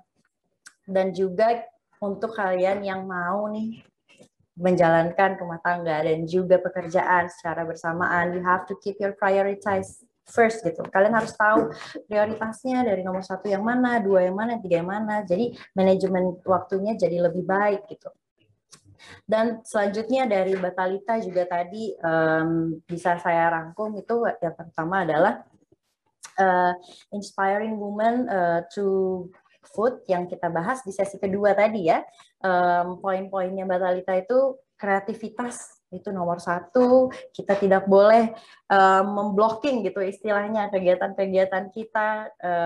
Kita harus bisa sekreatif mungkin dan nggak boleh males untuk melakukan R&D gitu, selalu mau belajar, dan yang terutama adalah anything is possible as long as you are willing to do that. Dan juga tentunya you have to know how to make yourself happy. Karena that's the most valuable things that you can do to overcome every kind of situation that happens around you. Lalu ada Mbak Tia juga tadi yang sudah sharing di topik rediscovering yourself through exercise, di mana untuk menjalankan kegiatan olahraga, untuk bisa lebih aktif, kita harus mengurangi alasan ya teman-teman semua. Tidak ada alasan-alasan atau excuse yang menghambat aktivitas kita untuk olahraga. Walaupun udah lelah, capek, harus tetap selalu semangat. Harus ingat, olahraga ini itu untuk kesehatan kita gitu. Jadi tidak ada boundaries gitu ya. Nggak boleh mager-mager lagi deh buat olahraga.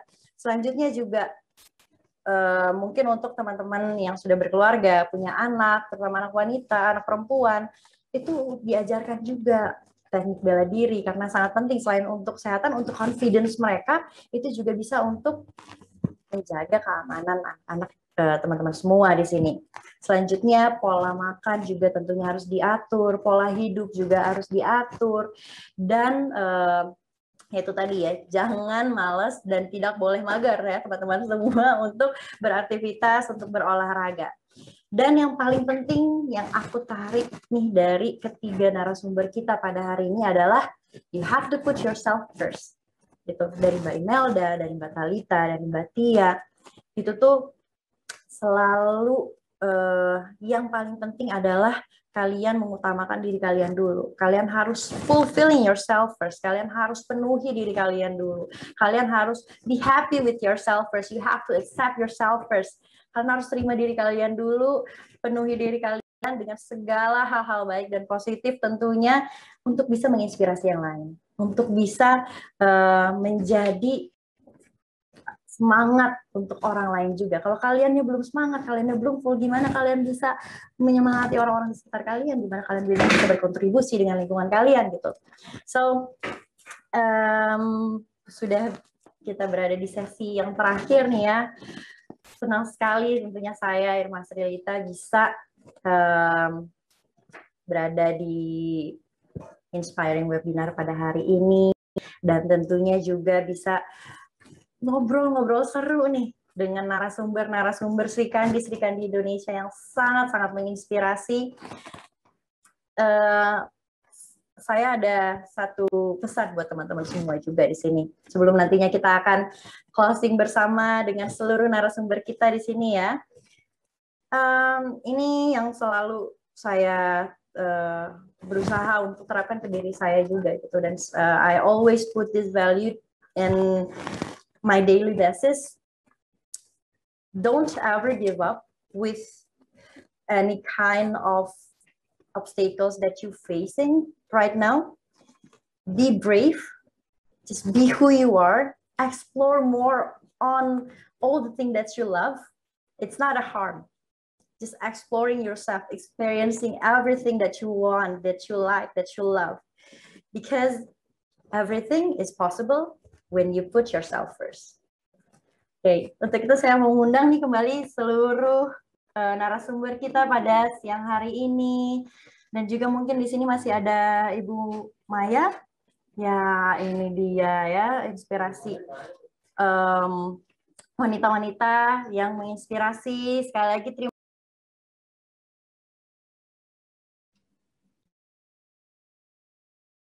semua narasumber kita pada hari ini. Terima kasih sudah mau sharing. Untuk itu, akhir kata saya Irma Srilita, pamit undur diri dan sampai jumpa di event selanjutnya. Bye-bye.